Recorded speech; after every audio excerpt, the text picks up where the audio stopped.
আজকের গল্প মধ্যবর্তিনী।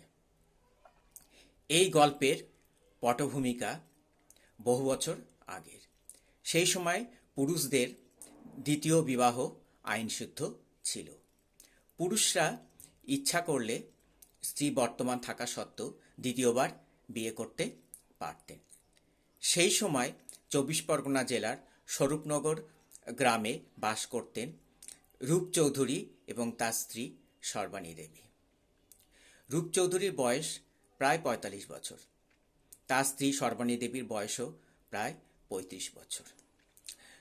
তাদের গ্রামে মস্ত বড় দোতলা বাড়ি। এই গ্রামের বর্ধিষ্ণু পরিবার বলতে একমাত্র তারাই। রূপবাবুর অঢেল জমি এবং বাড়ির পাশেই একটি বাগানও আছে, সেটিও মস্ত বড়।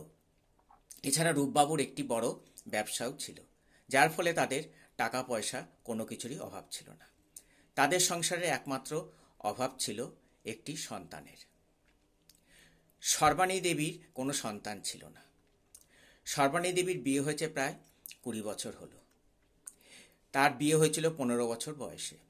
বিয়ের কিছুদিন পরে তার একটা জটিল অস্ত্রোপচার হয়, আর সেই সময় বাধ্য হয়ে তার জরায়ুটি বাদ দিতে হয়। সেই থেকে তার মা হওয়ার আশা একদমই শেষ হয়ে যায়। এর জন্য অবশ্য রূপবাবু কোনোদিনই কোনো দুঃখ প্রকাশ করেননি। তিনি তার স্ত্রী সর্বাণী দেবীকে খুব শ্রদ্ধা করতেন এবং ভালোবাসতেন। সর্বাণী দেবীও তার স্বামী রূপবাবুকে খুব শ্রদ্ধা ভক্তি করতেন এবং ভালোবাসতেন। কিন্তু তবু তার মনে একটা খটকা থেকেই গিয়েছিল যে তিনি তার স্বামীকে সন্তান সুখ দিতে পারেননি। তিনি ভাবলেন, আস্তে আস্তে আমাদের বয়স বেড়ে যাচ্ছে, এই সম্পত্তির একটা উত্তরাধিকারী হওয়া দরকার। তিনি ঠিক করলেন রূপবাবুর আবার বিয়ে দেবেন। তিনি তার স্বামীকে কথাটা বললেন। রূপবাবু শুনে তো অবাক। তিনি বললেন যে, তুমি বুঝতে পারছো তুমি কি কথা বলছো? আমাদের এখন বয়স হয়েছে, এই বয়সে আমার আর বিয়ে করা সম্ভব নয়। কিন্তু সর্বাণী দেবী নাছোড়বান্দা। তিনি স্বামীকে রাজি করিয়ে তবে ছাড়লেন। এরপর শুরু হলো মেয়ে দেখা। পাশের গ্রামের একটি হতদরিদ্র পরিবারে মেয়ের সন্ধান পাওয়া গেল। সেই পরিবারের যারা দম্পতি, তাদের ৫টি সন্তান। তারা এতটাই গরিব যে সেই সন্তানদের মুখে দুবেলা দুমুঠো ভাত তুলে দিতে পারেন না। সেই পরিবারেরই বড় মেয়ে ছিল পার্বতী। পার্বতী অসাধারণ সুন্দরী, কিন্তু পয়সার অভাবে সে পড়াশোনা শিখতে পারেনি। সর্বাণী দেবী বললেন, আমি দেখতে যাব মেয়েটিকে। গিয়ে তার খুব পছন্দ হলো পার্বতীকে। তারপর একটি দিন দেখে অনাড়ম্বরভাবে রূপবাবুর সঙ্গে পার্বতীর বিয়ে হয়ে গেল। ফুলশয্যার দিন নিজে হাতে সাজিয়ে সর্বাণী দেবী পার্বতীকে বাসর ঘরে নিয়ে গেলেন। রূপবাবু বললেন, তুমি কি করছো সেটা তুমি নিজে বুঝতে পারছো তো? সর্বাণী দেবী বলে, আমি সব বুঝতে পারছি। আমি পার্বতীকে সারা জীবন আমার নিজের বোনের মতো আগলে রাখব। পার্বতী ছিল খুবই ছেলে মানুষ। সে বলল, দিদি তুমিও আমাদের সঙ্গে এসে শোও না। সর্বাণী দেবী মনে মনে হাসলেন। তিনি ভাবলেন যে তিনি যদি শোন তাহলে তার মনস্কামনা পূর্ণ হবে না, কিন্তু মুখে বললেন যে আমি এখন এই খাটে শুলে তাহলে তুই শুবি কোথায়? দেখছিস না খাটটা কত ছোট? তার থেকে দুপুরবেলা যখন রূপবাবু থাকবে না তখন তুই আমার কাছে শুবি, আমি তোকে গল্প বলে ঘুম পাড়িয়ে দেবো।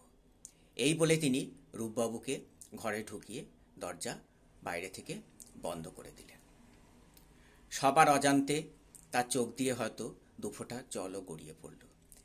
এতদিন পর তিনি তার স্বামীকে অন্যের হাতে তুলে দিলেন। বুকে একটা দুঃখ তো লাগলই, কিন্তু তিনি প্রকাশ করলেন না।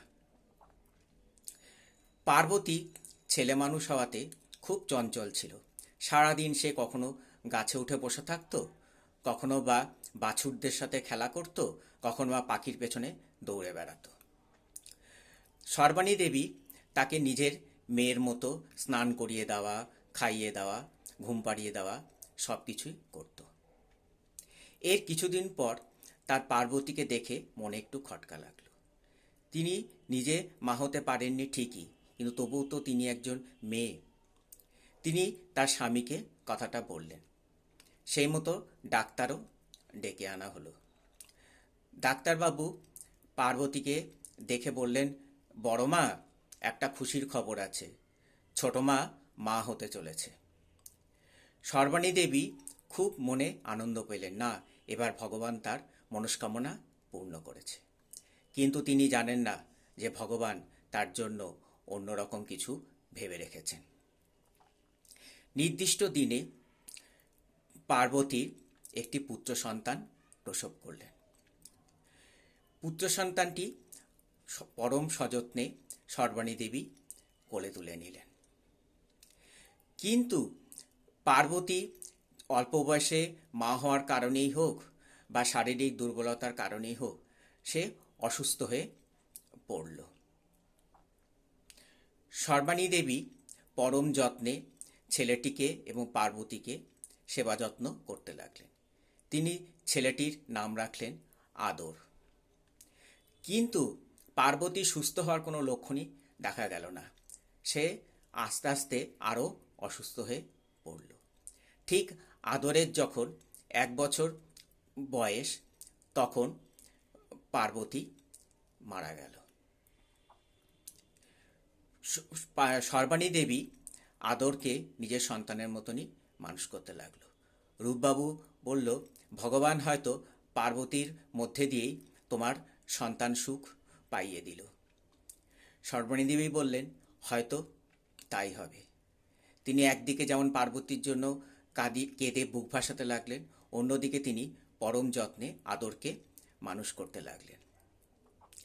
আদর তাকেই মা বলে ডাকত। সে আদরকে শহরে ভালো স্কুলে রেখে পড়াশোনা করিয়ে মানুষ করতে লাগলো।